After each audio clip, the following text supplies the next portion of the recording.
Do you reread the same paragraph 4 times because the meaning keeps sliding off before it lands? Can you hyperfocus for hours on something you love, then forget to eat or answer texts? Have people called you smart but scattered, too sensitive, a daydreamer your entire life?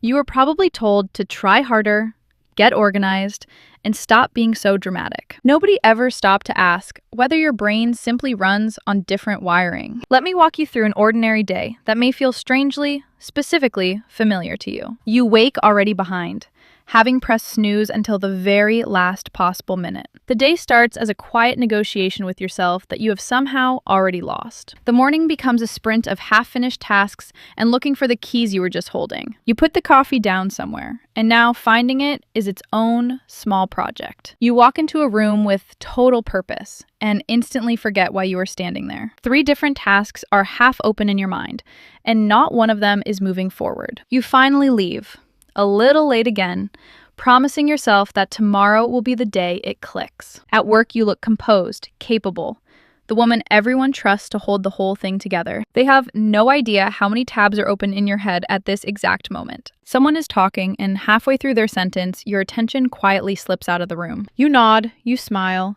you catch the last few words, and reassemble what you probably missed. Inside, you are spending enormous energy just to appear as calm as everyone assumes you already are. You answer the easy email immediately, and let the important ones sink to the bottom for days. The work is good when it finally happens, usually in a panicked, brilliant rush against a deadline. Then early afternoon arrives, and the invisible battery you have been running on quietly dies. The focus you faked all morning collapses, and simple emails suddenly feel like climbing a wall. You read the same message again and again, and the words refuse to turn into meaning. You are not tired in the normal way. You are depleted in a way that sleep never seems to fix. A low hum of guilt follows you, a sense of falling behind on a race only you can see. By evening, you are wired and exhausted at once, certain everyone else got a manual you never received. You lie awake replaying the day, editing old conversations, while tomorrow's list quietly grows in the dark. That gap between how hard you try and how the day actually goes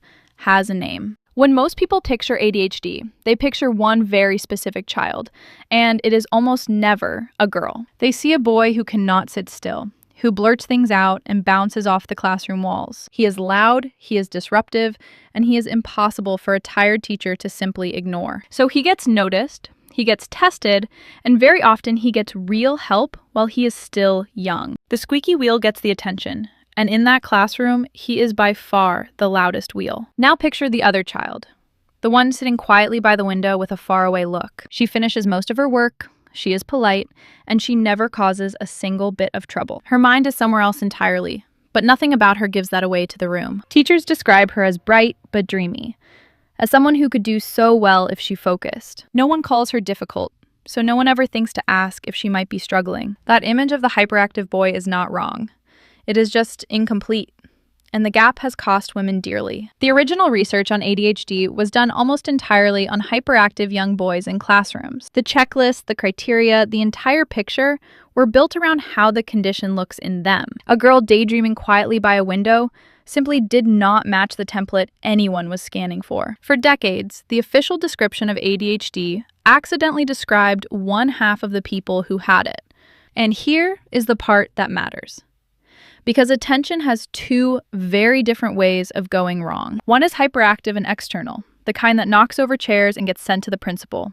The other is inattentive and internal, a mind that drifts, loops, and loses the thread in silence. The hyperactive kind happens to other people in the room, so the room notices it immediately. The inattentive kind happens entirely inside your own head, where no teacher could ever see it. Girls are far more likely to carry that quiet, inward version that nobody thinks to check for. She was not disruptive, so she was never a problem.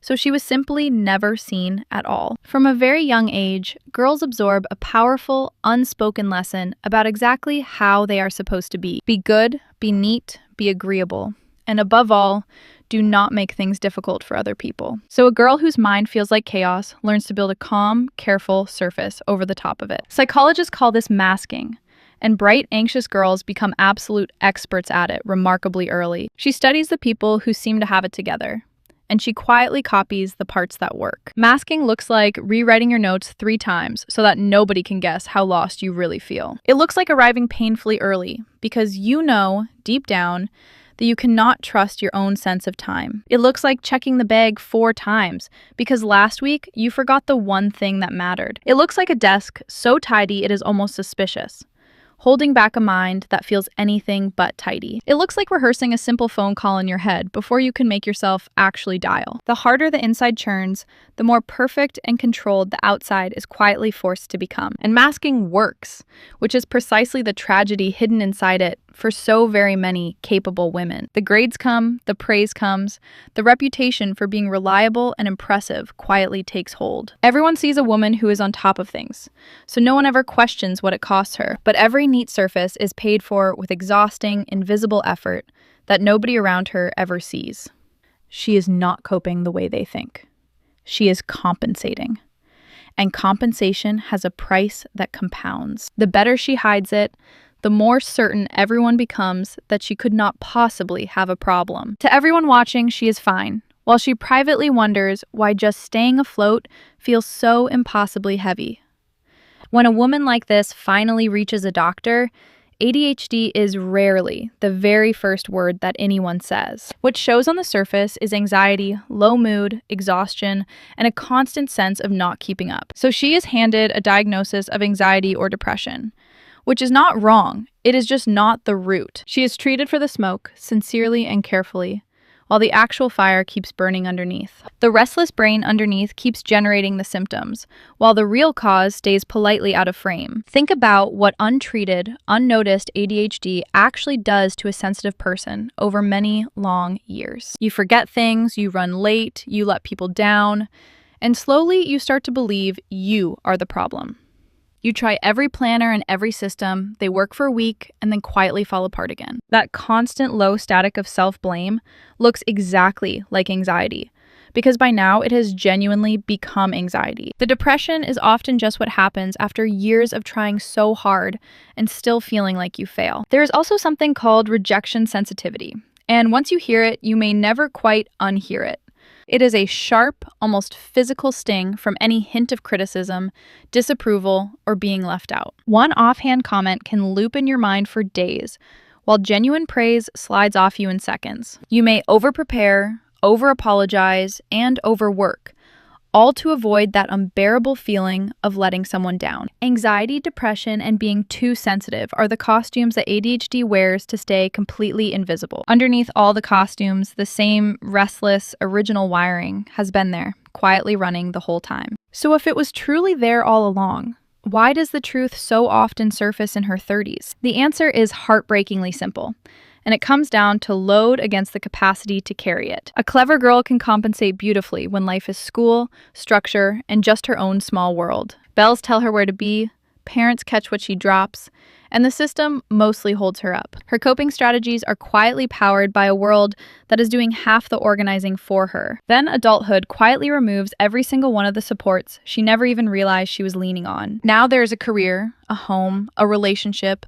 and possibly small children depending on her completely. There are no bells, no one chasing her, just 100 invisible tasks that she alone must somehow track. She is suddenly the one who has to remember everything for everyone, with no backup and no margin. The very same brain, now facing many times the load, finally hits a wall it simply cannot mask away. The strategies that carried her for 30 years were never built to hold this much weight at once. There is a biological turn of the screw too, because attention runs partly on a brain chemical called dopamine. Estrogen helps regulate that dopamine, and estrogen begins shifting as a woman moves through her 30s. So the coping that already barely worked starts failing, right as the demands of her life are peaking. The fog thickens, the words go missing mid-sentence, and she quietly wonders if something is seriously wrong. Very often, the real clue arrives sideways, on the day her own child is being assessed for ADHD. She sits in the office, reading a checklist about her son or daughter,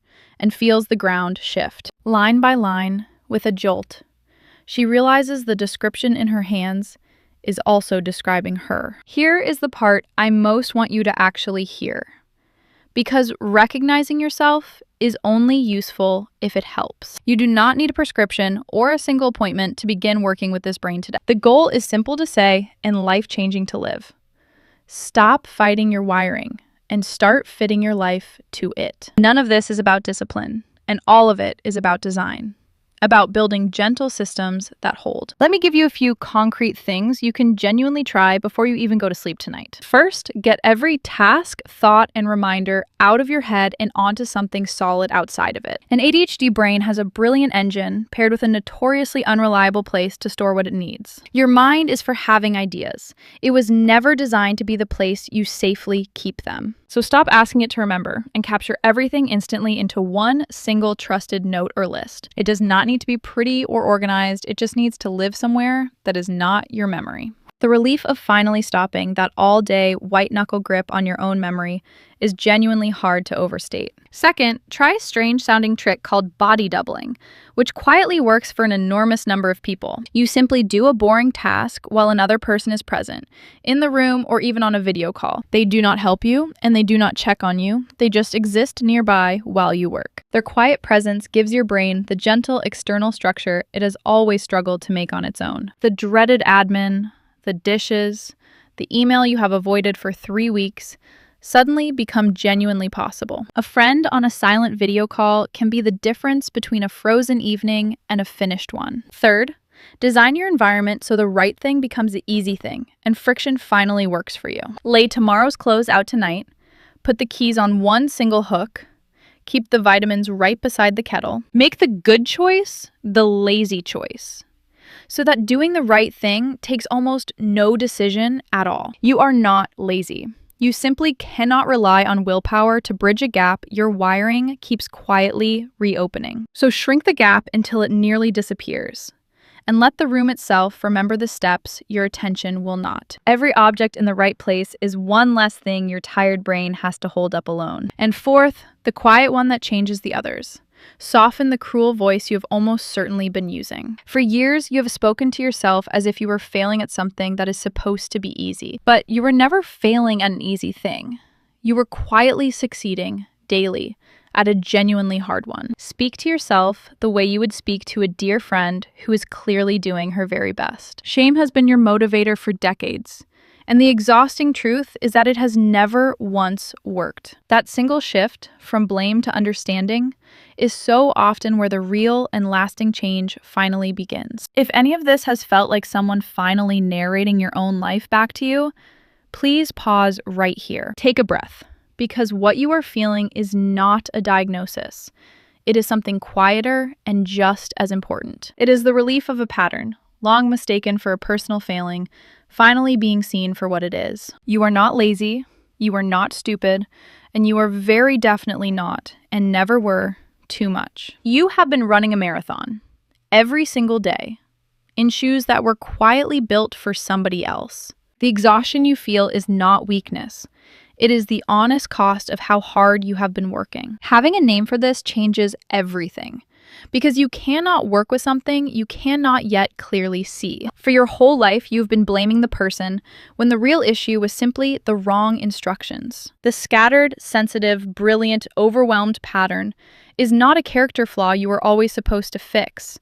It is a different operating system with real and genuine strengths that just needs different tools to truly thrive. The same wiring behind the chaos is also behind your creativity, your empathy, and your fierce focus on what you love. And those tools exist. They are simple, they work, and starting tonight, they are completely within your reach. If today opened a door, walk through it gently, and consider talking with a professional who truly understands women. Bring the patterns you recognize in yourself today, because your lived experience is real evidence that deserves to be heard. A proper assessment can open doors to support and options that no single video could ever give you. Above all, please begin to let go of that quiet, lifelong belief that something about you was fundamentally broken. Nothing about you is broken. You were simply handed the wrong manual, and now, at last, you can finally begin.